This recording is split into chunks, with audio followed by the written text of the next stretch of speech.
Hey guys, welcome to another episode of The Vinyl Den, your channel for record collecting by record collectors. I'm Nick. Today I'm talking about this new repress of the classic Guns N' Roses album, Appetite for Destruction. There's a bunch of links down below. Make sure you go check them out. There's links for the Vinyl Den Facebook group, for the merch page, for the Spotify and Apple Music playlists we put together every week, and the Patreon page. Make sure you go check all that out. Of course, if you enjoyed the episode, make sure you give me a little thumbs up. Hit that subscribe button down below. Make sure you hit that notification bell so you're notified every time I release new episodes. So the album Appetite for Destruction was released in July of 1987, so it was right before I turned 8 years old. But it wasn't until later in the year, I think the video for Welcome to the Jungle premiered in September. So it was September or October when I first really started getting into the album. I remember the video for Welcome to the Jungle was all over MTV. There for a while, it seemed like you couldn't turn on MTV without them playing that video every hour or two. So ever since then, I've been a huge fan of this album. It's definitely one of my favorite albums of all time. I'd probably definitely put it in my top 5. And to be completely honest, as much as I get a bunch of grief for how many copies of The Dark Side of the Moon I own, I have almost as many copies of Appetite for Destruction. I think I've got 7 or 6, or at least 6 or 7 different copies of Appetite for Destruction. So when I got back into collecting vinyl several years ago, one of the first things I wanted to track down was an original pressing of Appetite for Destruction with the original Robert Williams artwork on there. The name of the painting by Robert Williams is Appetite for Destruction. That's where the title of the album comes from. So there are 2 different pressings that are available from at least like 2 main pressings at least. The U.S. pressing, which goes for a lot of money, it's normally a couple $100 if you want to track down a copy of it. It wasn't pressed very long here in the U.S. before everyone started throwing a fit and clutching their pearls, and it got pulled from store shelves. But over in Europe, in the UK, the pressings were done for a lot longer. I want to say it was like 6 months to a year that they were pressing them over there. So it was a lot easier to find. That's what I did end up tracking down, is a UK pressing of it. And yes, I did have to edit it for to appease the YouTube overlords. But I've just always loved the artwork for this album.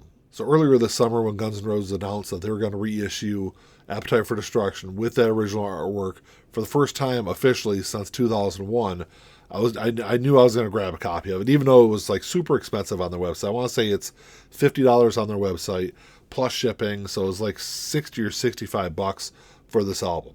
And if you go on Discogs or on eBay, these things are already selling for over $150 online, which is ridiculous because it's still for sale on Guns N' Roses website, at least as of the recording of this video, if you want to go on and track down a copy of it. So we'll go over some of the things I absolutely love about this release, and a couple of things that I think Guns N' Roses could have done a better job with. So as you can see with this release, I did my same little edit job to make YouTube happy. But like right away, I noticed that I didn't realize when I ordered it that this new release was going to have this kind of, you can see from my hand, the reflection of my hand on this. That's not from the sleeve. That's from the chrome finish on the album cover, which I thought was a really kind of sweet detail that, like I said, I didn't know that they were going to do.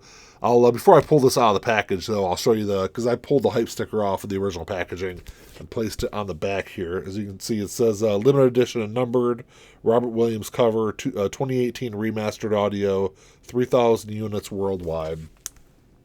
I don't want to zoom in there and focus there. It's the hype sticker on there. And then the copy I got here, I guess I'll just pull it out of the sleeve here. And then the copy I got is number 1623. You see it right there underneath the barcode there. But out of the sleeve, you can still see that kind of a reflective finish on the album artwork. Like I said, it's pretty sweet. I didn't know that was going to be the case, and it's also the same on the back of the jacket also. So like it says on the hype sticker, the audio on this album is the same as the audio from the 2018 remaster, which is when they released the Locked and Loaded box set. So I'll compare it to that release at least. So this is the 2018 here. It's got that same kind of foil kind of finish. You can see it mainly in the Appetite for Destruction and Guns N' Roses sides there, especially on the Guns N' Roses over here.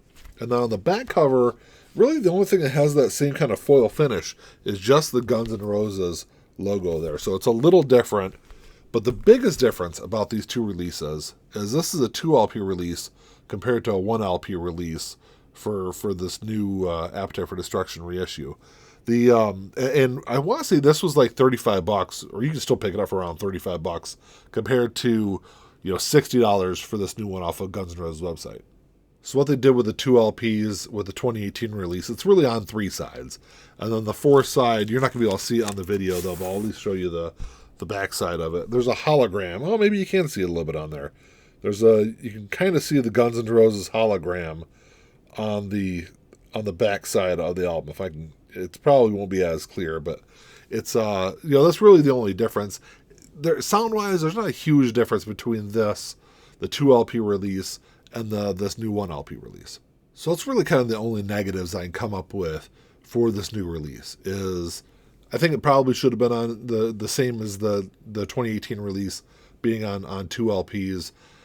And it's kind of pricey for $60. I get it. It's limited edition. It's numbered. There's only 3,000 copies that are going to be available of it.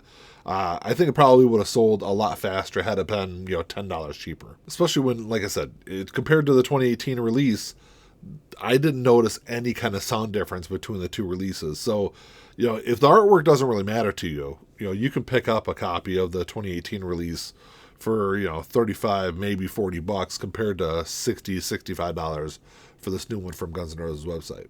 But I think this new release is really kind of geared towards the people that absolutely love this album, that didn't really care how much it was going to be. I mean, it could have been $10, $15 more, and I probably would have bought a copy of it. I'm still kind of considering picking up a second copy of it just to frame it. It just looks that great.